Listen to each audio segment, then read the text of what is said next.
കരൂരിൽ കണ്ണീർ കടൽ.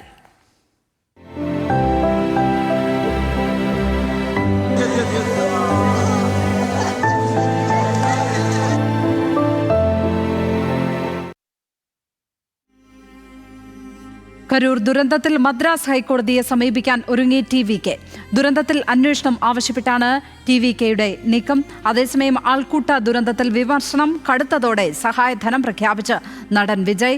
മരിച്ചവരുടെ കുടുംബത്തിന് 20 ലക്ഷവും പരിക്കേറ്റവർക്ക് 2 ലക്ഷവും നൽകുമെന്ന് വിജയ് എക്സ് പോസ്റ്റിലൂടെ അറിയിച്ചു. ദുരന്ത സ്ഥലത്ത് നിന്ന് മുങ്ങിയെന്ന വിമർശനം കടുത്തതോടെ വിജയ് കരൂരിലേക്ക് ഉടൻ പുറപ്പെടും. ന്യൂസ് ഡെസ്കിൽ നിന്ന് ഗൗതം ആമ്രകുഞ്ചമാണ് ചേരുന്നത്.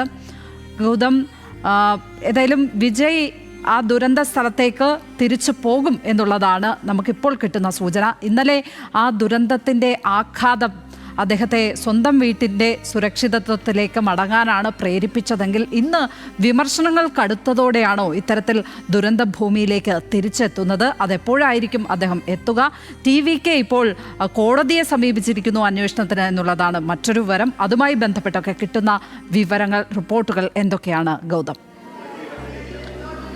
ലക്ഷ്മി, ഈ വാർത്തയുമായി ബന്ധപ്പെട്ട് ഏറ്റവും പുതിയ റിപ്പോർട്ടുകൾ പുറത്തു വന്നിരിക്കുന്നത് 2 കാര്യങ്ങളിലാണ്. ഒന്ന്, ധനസഹായവുമായി ബന്ധപ്പെട്ടുള്ള പ്രഖ്യാപനം. 2, ഇതുമായി ബന്ധപ്പെട്ടുള്ള നിയമ നടപടികളും കേസുമായി ബന്ധപ്പെട്ടുള്ള വിശദാംശങ്ങളുമാണ്. അതിലാദ്യം കേസിലേക്ക് പോയി കഴിഞ്ഞാൽ നിലവിൽ നമുക്ക് ലഭിക്കുന്ന വിവരം അനുസരിച്ച് ടി.വി.കെയുടെ സംസ്ഥാന കമ്മിറ്റി ഇപ്പോൾ മദ്രാസ് ഹൈക്കോടതിയെ സമീപിക്കാൻ തീരുമാനിച്ചിരിക്കുകയാണ്. അതായത് ഈ വിഷയത്തിനകത്ത് സർക്കാർ പ്രഖ്യാപിച്ച ജുഡീഷ്യൽ അന്വേഷണത്തിന് പുറമെ ഒരുപക്ഷെ CBI അന്വേഷണം ആവശ്യപ്പെട്ടായിരിക്കും കോടതിയെ സമീപിക്കുക എന്നതാണ് നമുക്ക് ലഭിക്കുന്ന വിവരം. ഇപ്പോൾ കോടതിയിൽ എത്തിയിട്ടുണ്ട്. ഇതുമായി ബന്ധപ്പെട്ട നേതാക്കൾ കോടതിയിലെ അഭിഭാഷകരുമായി ചർച്ച നടത്തിയിട്ടുണ്ട് എന്നാണ് നമുക്ക് ലഭിച്ചിരിക്കുന്ന റിപ്പോർട്ട്. പക്ഷേ ഏത് തരത്തിലുള്ള അന്വേഷണമാണ് ആവശ്യപ്പെടുന്നത്, അതിൻ്റെ മറ്റ് വിശദാംശങ്ങൾ എന്താണ് എന്ന് സംബന്ധിച്ച് ഇപ്പോൾ വ്യക്തമായിട്ടില്ല. ഒരുപക്ഷെ CBI അന്വേഷണം ഉൾപ്പെടെയുള്ള അന്വേഷണത്തിലെ ആവശ്യപ്പെട്ടുകൊണ്ടായിരിക്കും ഈ ഹൈക്കോടതിയെ സമീപിക്കുക, ഹൈക്കോടതിയിൽ ഹർജി നൽകുക എന്നാണ് നമുക്ക് വിലയിരുത്താനാകുക. എന്തായാലും നിയമ നടപടികളിലേക്ക് ടി.വി.കെയും കടക്കുന്നു എന്നുള്ള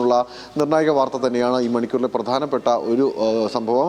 അതേസമയം മറുവശത്ത് ജുഡീഷ്യൽ കമ്മീഷൻ, അതായത് സംസ്ഥാന സർക്കാർ പ്രഖ്യാപിച്ച റിട്ടയേർഡ് ജസ്റ്റിസ് അരുണ ജഗദീഷ് അധ്യക്ഷനാവുന്ന സംസ്ഥാന കമ്മീഷൻ, ജുഡീഷ്യൽ കമ്മീഷൻ ഇപ്പോൾ ഈ അന്വേഷണത്തിൻ്റെ ഭാഗമായി നിലവിൽ കരൂരിലേക്ക് എത്തിച്ചേരും എന്നാണ് നമുക്ക് ലഭിക്കുന്ന സൂചന. നിലവിൽ അവർ കരൂർ സന്ദർശിച്ചതിന് ശേഷം ആശുപത്രിയിൽ കഴിയുന്ന ആളുകളുമായി ആശയവിനിമയം നടത്തും.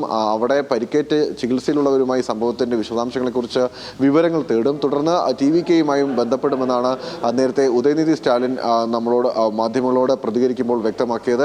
രണ്ടാമത്തെ കാര്യം ഇതുമായി ബന്ധപ്പെട്ട ധനസഹായ പ്രഖ്യാപനമാണ്. അതിൽ ഏറ്റവും ഒടുവിലായി ധനസഹായ പ്രഖ്യാപനം നടത്തിയത് ടി.വി.കെയാണ്. അത് നേരത്തെ നമ്മൾ കണ്ടതാണ്.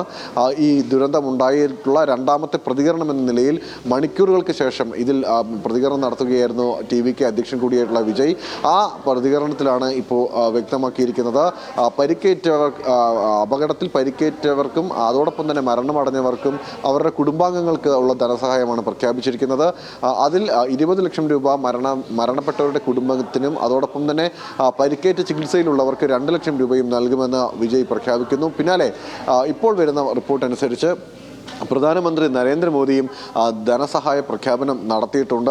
പ്രധാനമന്ത്രിയുടെ ദുരിതാശ്വാസ നിധിയിൽ നിന്നും ഈ അപകടത്തിൽ ഈ തിക്കിലും തിരക്കിലും പെട്ട് ആളുകൾ മരിച്ച സംഭവത്തിൽ, കരൂർ സംഭവത്തിൽ മരണപ്പെട്ടവരുടെ കുടുംബങ്ങൾക്ക് 2 ലക്ഷം രൂപയും അതോടൊപ്പം തന്നെ അതിൽ പരിക്കേറ്റ് ചികിത്സയിൽ കഴിയുന്നവർക്ക് 50,000 രൂപയും നൽകും എന്നാണ് പ്രധാനമന്ത്രിയുടെ ഓഫീസ് അറിയിച്ചിരിക്കുന്നത്. എന്തായാലും ധനസഹായം നൽകുമെന്നത് നേരത്തെ നമ്മൾ പ്രതീക്ഷിച്ചിരുന്നതാണ്. കാരണം അപകടം ഉണ്ടാകുന്ന ആദ്യഘട്ടത്തിൽ തന്നെ പ്രധാനമന്ത്രിയും ആഭ്യന്തരമന്ത്രിയും ഉൾപ്പെടെയുള്ള ആളുകൾ തമിഴ്നാട് സർക്കാരിന് പൂർണ്ണ പിന്തുണ പ്രഖ്യാപിക്കുകയും കേന്ദ്ര ആഭ്യന്തരമന്ത്രി അമിത്ഷാ മുഖ്യമന്ത്രി M.K. സ്റ്റാലിനെ ഫോണിൽ വിളിക്കുകയും ഒക്കെ ചെയ്ത സംഭവങ്ങൾ കഴിഞ്ഞ ദിവസം രാത്രി തന്നെ നമ്മൾ കണ്ടതാണ്. അതുകൊണ്ട് തന്നെ കേന്ദ്രം തമിഴ്നാടിന് ഈ വിഷയത്തിൽ സഹായം വാഗ്ദാനം ചെയ്യുന്നു.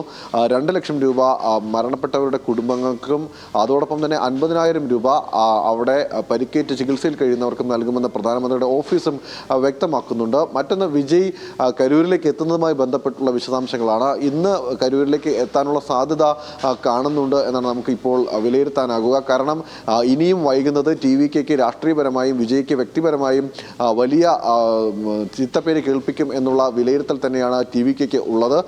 മറ്റ് രാഷ്ട്രീയ നേതാക്കളൊക്കെ തന്നെ രാവിലെ തന്നെ അവിടെ എത്തുകയും മുഖ്യമന്ത്രി ഇന്നലെ രാത്രി കരൂരിലെത്തി വേണ്ട കാര്യങ്ങളൊക്കെ ചെയ്യുകയും അതിന് നേതൃത്വം നൽകുകയും ചെയ്തു.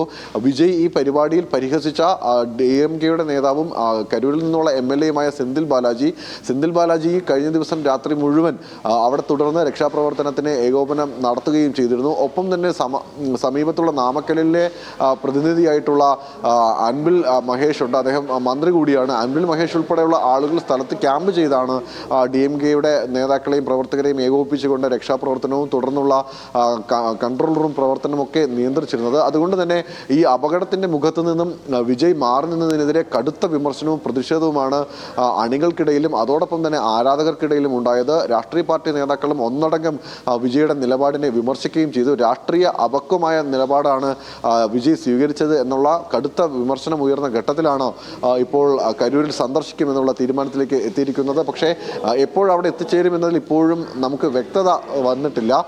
ഒരുപക്ഷെ ഇന്ന് വൈകുന്നേരത്തോടു കൂടി എത്തിച്ചേരുമെന്നാണ് നമുക്ക് പ്രതീക്ഷിക്കാനാവുക.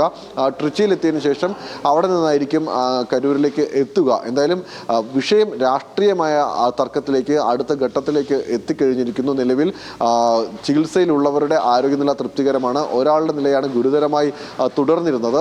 അതും ഇപ്പോൾ പേടിക്കേണ്ടാത്ത സാഹചര്യത്തിലേക്ക്, അതായത് മികച്ച നിലയിലേക്ക് ആരോഗ്യനില ഉയർന്നു വന്നിട്ടുണ്ട് എന്നുള്ള വിവരങ്ങൾ കൂടി പുറത്തു വരുന്നുണ്ട്. എന്തായാലും അവിടെ രക്ഷാപ്രവർത്തനം കരൂരിലെയും നാമക്കലിലെയും ഡെണ്ടിഗലിലെയും സേലത്തിൽ നിന്നൊക്കെ എത്തിയിട്ടുള്ള ആളുകളുടെ പിന്തുണയോടുകൂടി പുരോഗമിക്കുന്നുണ്ട്. 340-ലധികം ആരോഗ്യ പ്രവർത്തകരാണ് അവിടെ രക്ഷാപ്രവർത്തനം നടത്തുന്നത്.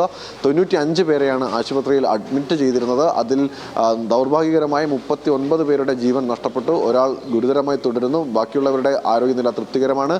മരിച്ചവരിൽ കുട്ടികളും ഉൾപ്പെടുന്നുണ്ട് എന്നുള്ളതും സ്ത്രീകൾക്കും കുട്ടികൾക്കുമാണ് കൂടുതൽ പരിക്ക് പറ്റിയത് എന്നുള്ളതും ഏറ്റവും ദൗർഭാഗ്യകരമായ കാര്യമായി ചൂണ്ടിക്കാണിക്കും. എന്തായാലും കരൂരിലേക്ക് വിജയ് എത്തുന്നതാണ് അടുത്ത സംഭവിക്കാനിരിക്കുന്ന പ്രധാനപ്പെട്ട ഒരു നീക്കം. ഒപ്പം തന്നെ ജുഡീഷ്യൽ കമ്മീഷന്റെ സന്ദർശനത്തിന് ശേഷം ഉണ്ടാകുന്ന പ്രതികരണങ്ങൾ നമ്മൾ പ്രതീക്ഷിക്കുന്നുണ്ട്. ലക്ഷ്മി. ഗൗതം ആമ്രകുഞ്ചമാണ് വിവരങ്ങൾ പങ്കുവച്ചത് ന്യൂസ് ഡെസ്കിൽ നിന്ന്.